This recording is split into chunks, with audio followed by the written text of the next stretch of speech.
But you know what? That's the thing, right? It is involuntary. You would love to be not spreading your seed, but whatever. Well, what's the female version of that? Receiving?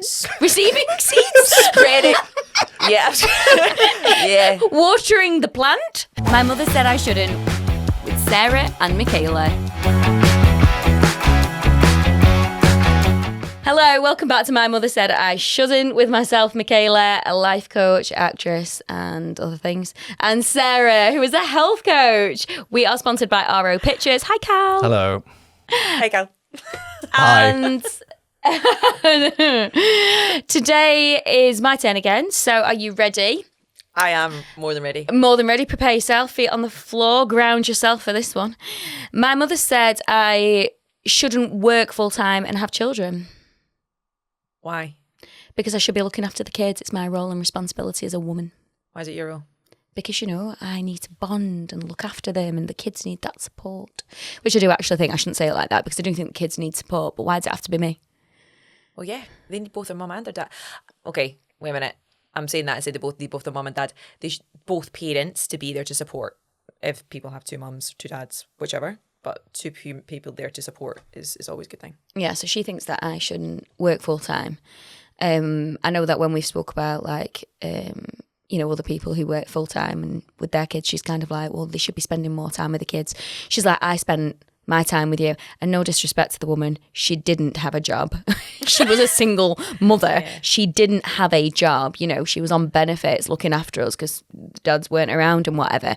I don't think that she should be like celebrating that we had no money because of that. And the time that she spent with us was very limited because she was so stressed and so anxious about the fact that we had no money and stuff. So she didn't really spend a lot of time with us. And I always felt like she wanted us out of the house, not in it. So it's one of those, I'm kind of like, I get what you're saying. I feel like for the child's development, it is necessary to have that time. And then, you know, you've got various different things at the moment, you know, like the Montessori method of like raising your child and whatnot. And that doesn't it contradicts massively with like how nurseries engage with children. In some nurseries, not all, obviously.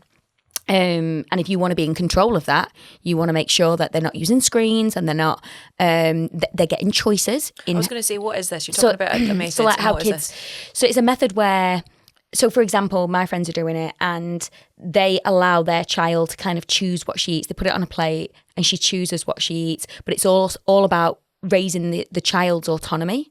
So they do things for themselves. You don't kind of get in the way of that. If they get upset, you're emotionally holding them. There's no screens at all, so they learn to play with themselves. It's like a full-time job. But luckily for them, one of the parents works part-time. The other parent has been able to retire early. Not because he's lazy, but because he's, you know, done well in terms of his own businesses and whatnot, and he's decided that he wants to prioritise the family. So and he's the one that stays at home full time? Yeah, so he's the full-time dad. Like, how awesome is that? Right. And Tom actually said he would be a full-time dad. He would like that. Aww. Because I'm quite... But could you imagine the response that I would get if I said, yeah, so I want to go back to work and I'm going to leave my child with Tom? Do you think it'd be a negative response? I reckon. There still would be, yeah. I reckon there would be loads of people online. I mean, we get it all the time from incels. We do, to be fair. We get slated, them picking at us in whatever way they can, right? Because we're not doing womanhood right. Because right? And we're not being a woman correctly. Okay? We're being outspoken, and we shouldn't be. And there's resentment towards that. Because at the minute, there's that whole thing, isn't there? Stephen Bartlett thing with the whole... What is that? What is that all about? So I've kind of heard about it. I've not watched the episode. I've only heard what's in the media. But it's that whole thing of this guy came on and said that some men aren't able to spread their seed and be a father. They've got involuntary celibacy. And it's because of us. It's because maybe we're being too picky or something. I don't know. I think there's a lot of women out there that are involuntarily a lot. Right, listen, it's voluntary. Do you want to talk about that, babe? On my part. Do you want to talk about that? It's voluntary on my part. I'd be very, very, very like, But I'm not doing nothing until I know it's the right person. But you know what? That's the thing, right? It is involuntary. You would love to be not spreading your seed, but whatever. Well, what's the female version of that? Receiving? Receiving seeds? Spreading. Yeah. Yeah. Watering the plant? Farming seed. Watering the plant. Do you know what? No, I think you're right. Like, it is. There's a lot of women out there that haven't met their person and don't meet their person and have decided to go it alone. Like, do you think they're resentful towards men for not giving them a child? I've never met a woman that's resentful toward. Well, okay, that's a lie. I know some women that might still be single because of past relationships with men. So it could be that pain they've not dealt with and it's kept them single. Or they're like, I don't want anything to do with men. I'm better being single, right? So yes, in a way, but then they don't feel sorry. The women that I know don't feel sorry for themselves that they've not got a man. They're just like, well, no, I don't want one. So and do you think that's what's happening? Men are feeling sorry for themselves? I think there's a lot of anger and resentment and clear misunderstanding and very poor education about social. Tell me more about that. Which what do you bit? mean, like, all of it? Gee, this is your show. But I think that's right. It's when you say like education though, because you do hear these the incels and blaming women, right? Blaming women for the situation they're in. Why are you blaming women, right? Go and do the work. Go and if there's something, if there's something that's stopping you from finding a woman, right? Okay, well, what is it that women aren't attracted to you for? What's actually happening? And that could be like with the emotional intelligence. That could be with, I don't know, on a spiritual level, are you actually looking after yourself physically? But people don't want answers. They just want to play victim. Well, that's it. Are they just playing victim? Like, or are you actually getting up and doing something about it? I literally, every day I look after my body. I am making changes in my life and I'm moving towards my version of myself for the version I want to attract. I'm not expecting someone to be coming to me like, I mean, that'd be me 10 years back when I'm not done any of my life coaching, nothing, and expecting to find like a man that's like got ticking all my boxes. Well, I've not done any of the work myself. Have they done the work? And they've not done the work if they're sitting sour over the fact that thinking that women are the problem. You've not done your work if that's what you're thinking. You get there's a girl that I know. She used to come into the gym all the time where I worked, and she's got a page, and it's very much like celebrates her being independent and not wanting children. Oh my God, she did a post the other day and she'd snapshotted all of the comments that she received from men about her not having children. And how it was her duty and how she's useless now. Honestly, some of the comments were awful, like really, really bad. Like, so wait, what? So this is where freedom of speech becomes like personal, and right. But what happens if she can't have kids? What happens if she's saying this because she's like, I can't have a child? So what does a woman that can't have a child? Then you're just worthless. There's no point of you being on this earth anymore because you can't have children. What? No way. It's what it's bringing up in them, though, isn't it? Well, that is bringing something up in them. An independent, beautiful woman saying that she's living life on her terms. She doesn't want kids. That man or those men are clearly looking at that, and that's breeding an insecurity in them, and they're lashing out behind the computers. Do you know, it was something on Instagram that I seen, and there was a guy that was saying the exact same thing, saying that women that don't want children, then you're just basically a waste of space. That what if you don't want children, then you're feeling, and that's really difficult, you know, because as you know, like me and Tom have fertility issues, and I don't even know whether that's a possibility for me.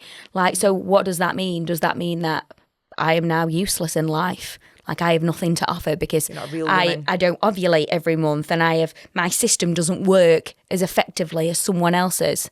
And then obviously what that brought up for me then was I was thinking, yeah, well, I was put on a pill for 15 years and I didn't realise the damages of that and recognise that was stopping me from experiencing certain symptoms that would have informed me that I potentially might have problems with fertility. The reasons why you went on the pill was why? Why did you go on that pill, Kate? To protect myself from getting pregnant. Because why? Because because why did you need to protect yourself from getting pregnant? You know one of the big reasons? Because my mum had 2 children and both men left. Both men left my mother. single parent with kids. One of them alcoholic, abusive. My dad left when I was 3. Well, she kicked him out, and then he lived in the next village, would walk past me in the street. My mum would go, "That's your dad." Never, I didn't even know, like, just looking at him like, "Oh, there's my dad." I don't know anything about him. My mum's sister, my sister's dad, when he found out that my mum was pregnant, did one. Absolutely did one. So when you grow up in that environment, of course, you think, well, I'm not going to get myself in that same situation as my mum, because we watched how painful that was. So I'll go on the pill and use contraceptive as well or whatever and protect myself so I don't get myself in that situation. So I can have a job and have money and stability and rely on myself, because I didn't want to be at the hands and at the mercy of a man who could just leave. And now I'm in a situation where I've got a business and finances and can look after myself. Well, I need to stay at home and look after my kids. Tom's never said that to me. He's incredible. But, like, there is the stigma around women who don't prioritise staying at home with the kids. And you know what's really interesting? Joint priority. I think it's like a joint priority, because obviously you're going to prioritise. You've got kids. Also, their kids are a priority, yes. right? Oh my! So it's like a joint priority. But the fact that I even have to say that, the fact that you've had to come in there and you felt the need to come in and rescue me, just so viewers don't think Michaela isn't saying she's not prioritising. Surely when you have a child, of course you are going to prioritise. But then that's the thing. But you can have other things. That's the problem, though. These guys are obviously thinking that when the abuse that they're throwing at people, that if we decided, okay, we're going to still stay and build a career, that we don't care about the kids. In what world are you not caring about your kid? So yeah, you're right. Felt like I've had to jump in because it's to clarify. Yeah, by the way, it doesn't mean that you don't love your children. Well, this is the thing. It's what is causing them? What's that bringing up for them about women? You know what I mean? So I was listening to something today, actually, and it was a podcast, and it was talking about responsibility, and it was talking about this woman who was sexually assaulted. And 10 years after, she contacted the man, she emailed him, who did it to her. And he replied, and he had gone about his life, trying to be a good person after what had happened. Kind of, he's not gone back and accepted it. He never got in trouble with the police or anything because she never reported it. But he was trying to kind of, I suppose, deal with it in his own way. Try and get rid of that shame or whatever, or that guilt. Anyway, he replied and said he was really sorry. He had totally admitted it. They ended up emailing for 2 years. Then they met up. Then they wrote a book together. And he has gone outwards publicly saying that he did it, why he did it, his relationship with women at the time. And he's publicly released all of this stuff to say, we need to raise awareness of this stuff so that we can deal. And I'm not sticking up for him, God no, but I think that is very brave to put your name to something like that and to own it and to say, this is what I did and this is a problem and we need to deal with that. That in itself is like, huge, right? That is huge. But I think a lot of people don't want to look inside themselves. It's easier to blame you and me for not wanting to get with them so that they can have babies. So the reason why they're not getting a partner is because women don't want children anymore and don't want partners, and they're independent. Exactly. And then when they see an independent woman who's got a business and, a family, they're saying, well, you should be at home with the kids. This is why we've got a problem in terms of like evolution, right? And population. This is why we've got a population problem, because women are, and let's face it, why did women go to work in the first place? Because of the war, because men went to war. So, we had no choice but to go to work, and then that became a life for us. I think it's also that women, we wanted to get out there. So like, we wanted that freedom. I think it wasn't until women weren't able to get in a bank account until you were married, or you had the male's name or something to create the bank account. Mortgages. Like, it's just so the fact we've got these freedoms, we should be able to enjoy those freedoms and also have a family life. Like, that should be allowed, right? We should be allowed to just do everything a man can do in this life and still enjoy having a family. But you know what? On the other side of it as well, I know that, the guy that I was telling you about who's retired and is looking after his daughter, he gets it. He gets judged for being a man who, why are you not working? You should be working. Judged by who? Like people. Wow. I mean, the thing, so you get I know there's a male mentality out there, not for all males, but there is a male mentality out there that they want to be the providers. And but he's a provider because he's got money coming in from several businesses. Why does he need to work 9 to 5? Well, this is true, right? He is getting the income and he is providing already.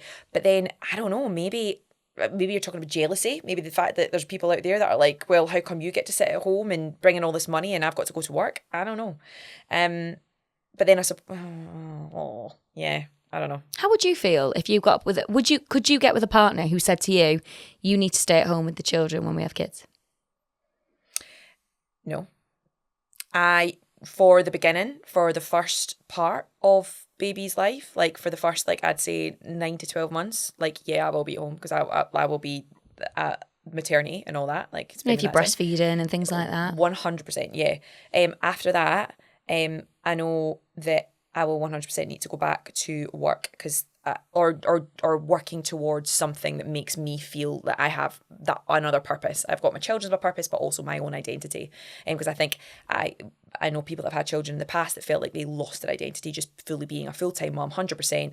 They're just there thinking about the kids, looking after the kids, and that's I think their a life. lot of women that I speak to feel like that. You know, most mothers that I speak to, they feel like they cannot prioritise themselves. They suffer with mum guilt all the time.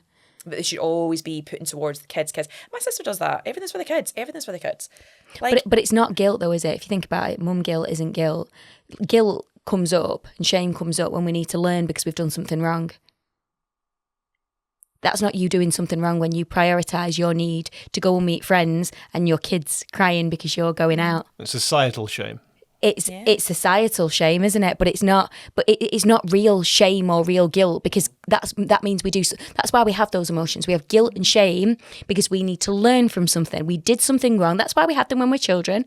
Your mum tells you off when you touch something spiky and it cuts you, and your mum might scold you. Maybe my mum did. Most mums probably like give you a cuddle or whatever. But you do something wrong, you misbehave in class, you do something wrong, you get scolded. Shame comes up, guilt comes up, you feel embarrassed, and then that teaches you I can't do that next time moving forward. Mothers are doing that, but there's nothing wrong with them prioritising their own needs as well as their children. It's essential. It's essential, right? And so this word, this phrase "mum guilt" comes up a lot, and it concerns me. While I'm on this path to like potentially being a mother, it concerns me. I'm like, God, is that going to hold me back? What's that going to hold me back from? I need to be really aware of that. Like that's something that I've had to kind of really consciously think about. If I get this feeling of mum guilt, how am I going to make sure that my needs are met and that I recognise it's not guilt and shame, it's me perceiving it in that way, and that actually for me to be the best mother possible, I need to fill my own cup so that I can fill theirs. And they also need to learn that mum has her own life as well. Mum has her own needs, and to be a good role model, I need to teach them to be independent and to follow through with what their desires and motivations are and their needs, right? But it must be so hard for women who kind of feel that pressure that they have to be that child's everything. Or the child's best friend as well. That's another thing. You want to be the best friend. Because your mum should be a mum, not just your best pal. I just completely forgot what I was going to say there. I was going to come up with a point and it's completely gone because I'm thinking about best friend. That was a completely other point I was going to say. I think it's going to be hard though. The reality is, and I've spoke about this with Tom, being a business owner and having a child, I know it's going to be difficult to manage the two. That is something that I am very conscious of. So at the minute, I'm trying to work on how I can create, income, what isn't time for money.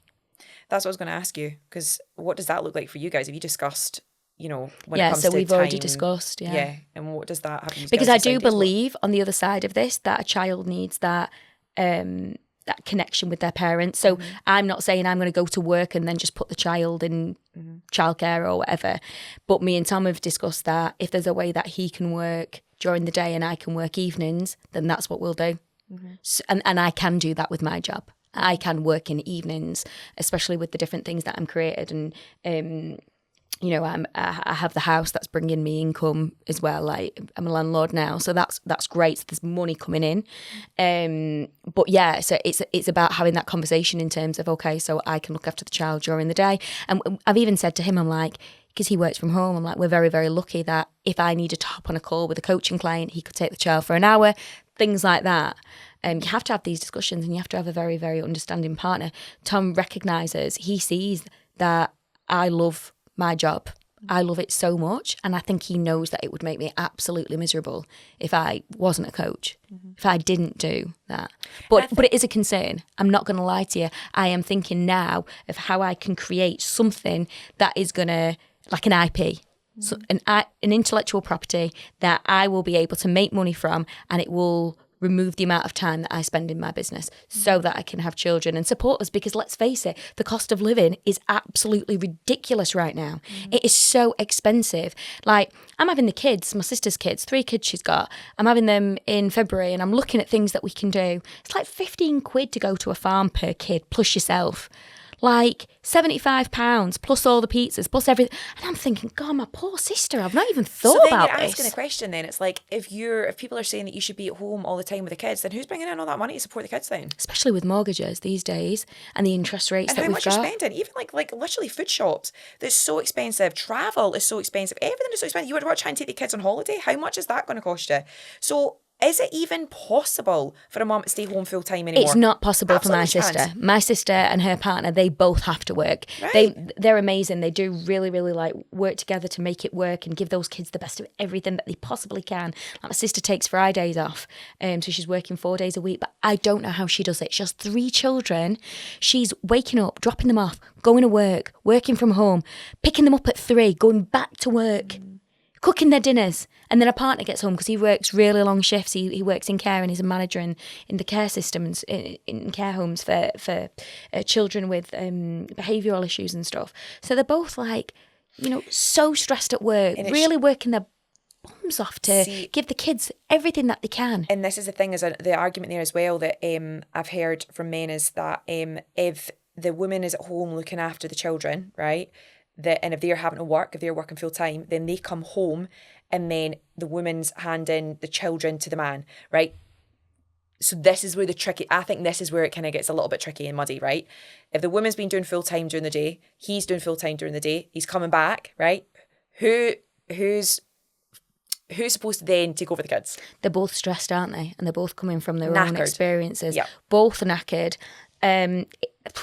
I don't know. I'm not even in that situation, so I can't even comment. And I think that's it. There's a lot of debate is what I've seen anyway, and things that have come up on my online for me. That the men should say at that point it should still be the woman, because the man's come back from work knackered. That's very done traditional, isn't it? Very traditional views. That at least so how do you work that? And then again, like, I think it's some people think, because the woman's at home with the kids, that's a day off, and it.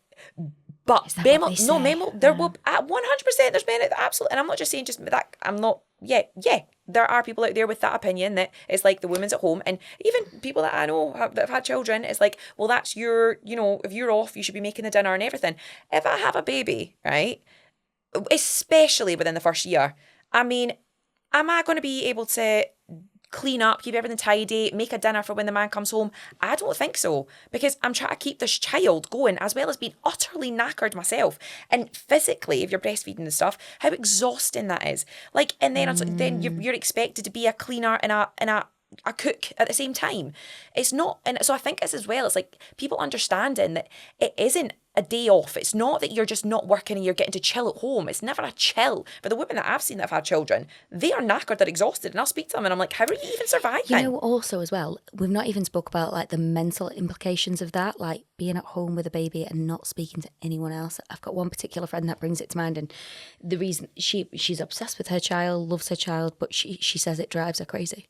Like, it drives her crazy, and her family is in a different country, so she's spending a lot of time on her own. And this is why a lot of women want to go back into work, though, because I know people that have done that as well, that have had children, and they needed to go back to work to find themselves. You literally, you would lose your identity. What we do on a day-to-day, like all these different things, like we're pursuing something that, as you're saying, you're coaching, like you love it, you pursue it because you love it. Given that completely up. We're not really selling children, are we?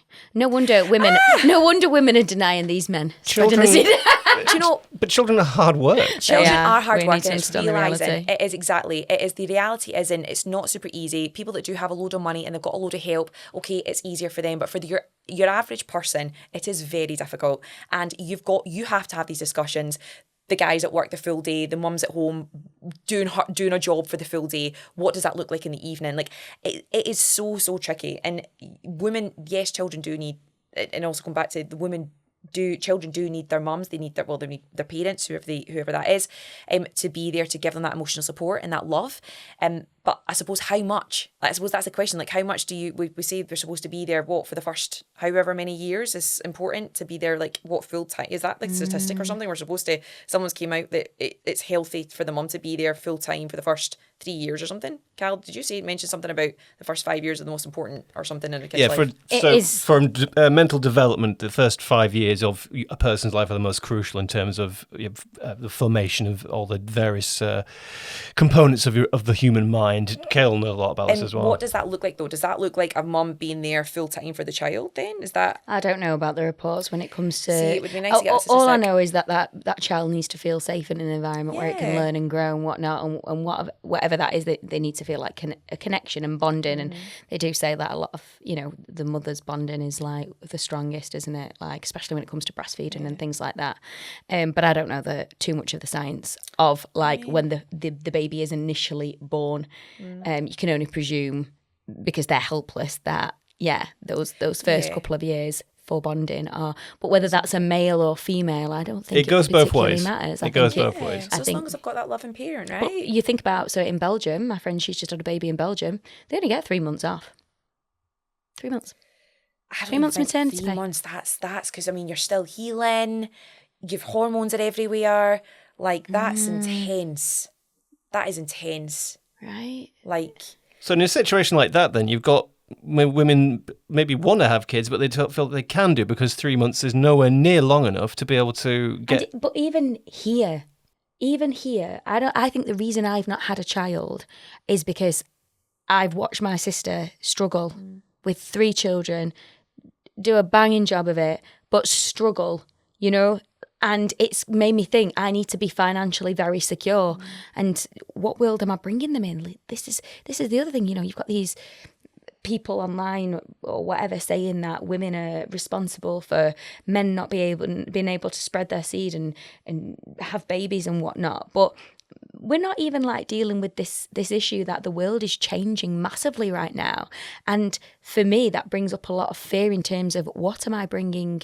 What I want a child, but I'm bringing it into this world, which is a little bit scary, and I don't know where it's headed. What does that world look like? What does it look like? And I have a responsibility over that child to make sure that it can handle the world that I'm bringing it into. So do you know what though? I think that sounds like it's a lot of education on the males, because like on the male part, like when helping men that are in certain positions that feel that they feel like they can't get a woman, or there's something going on there, helping maybe educate. Is there something there that they can help them educate and find ways? They have to be open to that though. Well, they do have to be open to it, yeah. But it doesn't sound like the men that go online and slander women, and when it goes both ways, like let's face it, there's women that go online and slate men because they've had bad experiences with men and they're untrustworthy and we never want to be with them again. Right now, I do feel like there's a battle between the genders. We don't feel very unified, and I'm like, how can we bridge that gap? How can we allow men to see and women to see that it's both coming from insecurity? That's where it's both coming from, and both of them think that the other one has the power, and it's like, no. That you literally have just hit the biggest nail on the biggest head, Kay. It's the communication, 2 sides, 2 different, like one is thinking the other one, fight between the 2. Where's the middle ground? How can we actually find the middle ground where both of us understand, men and women understand each other? Some already, some do, but for the majority that you're saying that are, not majority, that's really bad to say, but for the men that are very angry, And for the women that are angry, how do you find the middle ground? Literally, you have just hit the nail on the head there. How do you do that? And how can we do that moving forward? Because it is understanding. Like, if you have experienced a woman who's done X, Y, Z to you, or if you have experienced loneliness and not feeling like you've been picked, and then you've gone into an avoidance cycle pattern of behaviour where you separate yourself and you create this separation from women, it's understandable that you'll see them as the other and not something that you can obtain or be close to, right? And something again, that you for understand. women as well. And it's the same for women as well.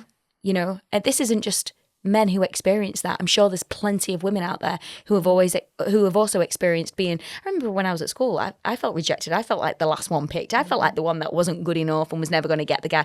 I think we've all experienced that feeling of not being good enough. We all absolutely still do. Like, there are so many people out there, like, so many that think, I'm not good enough. I'm not going to get the person. I'm not good enough for love. I'm not going to meet the person because it's just not going to happen for me. There are so many people. It's not just men. It is also women. It's everybody. Have you felt like that? Absolutely. So then what about, am I going to turn around and start hating on men? Am I going to turn around and start saying it's your fault and go online and start abusing men out there? Never. Like, that's... Where do you think that comes from, that feeling of, will it happen for me?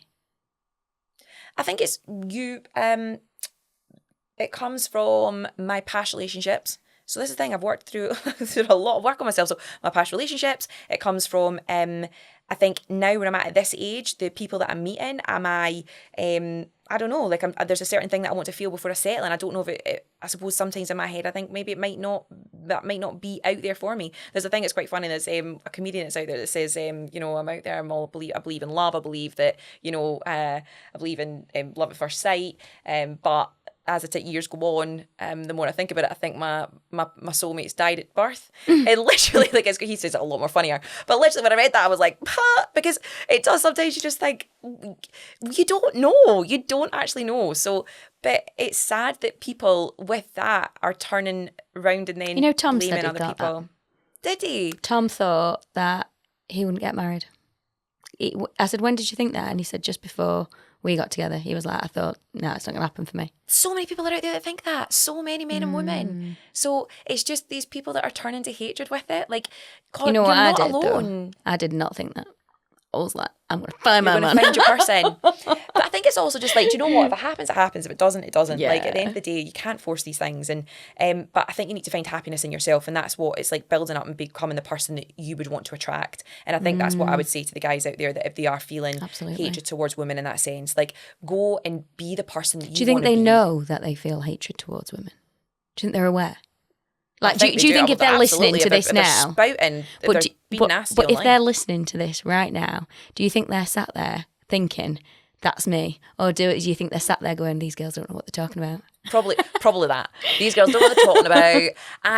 I've been hit the hardest. This is the worst thing for me in my life. Like, my life's just very different. Because we all do that, don't we? Okay, they're saying that, but I'm different. It's different for me. Like, my situation is very different from that. Absolutely. But it's really is, and it's sad. It's sad, man. Like, you don't want anybody out there feeling like that, and then you just don't. So, like, go and speak to someone. That's all I can say. Go and get yourself. I got myself a life coach. Get yourself a life coach. Go to therapy. Like, speak to people and just literally go and live the life that you want to live and create this amazing life. And then stop pretending everything has to be easy. That's it. Nothing is easy in this life. Yeah, nothing. But we get taught that, and we get taught that avoidance. We get rewarded every time we avoid something.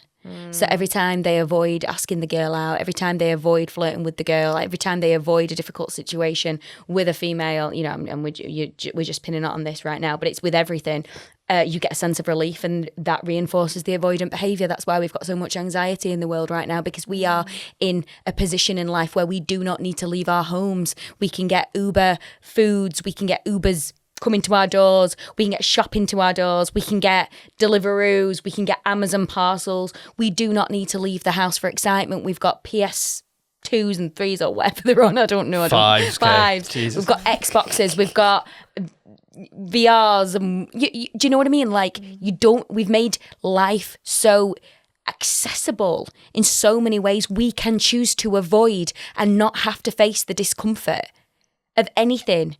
And that can ultimately mean locking yourself up in a house on your computer and never trying to obtain a female or have a connection, because the thought of it is just so damn scary. Which is really sad. It's really sad. Because it's incredible to have. So that's sad. That was passionate. That's going to be a reel, isn't it? Yeah, we could keep going on, so we should probably We'll wrap end that this. one up and bring other stuff in different podcasts, different episodes. But thank you everyone for listening. If you stayed with us till the end of that, Yeah. let us know your thoughts in the comments. Yeah. And if you liked this episode, please feel free to like, share, subscribe to our channel. We love having you here and we're super grateful for your support. Until next time, See you guys. see you Bye. later. Bye.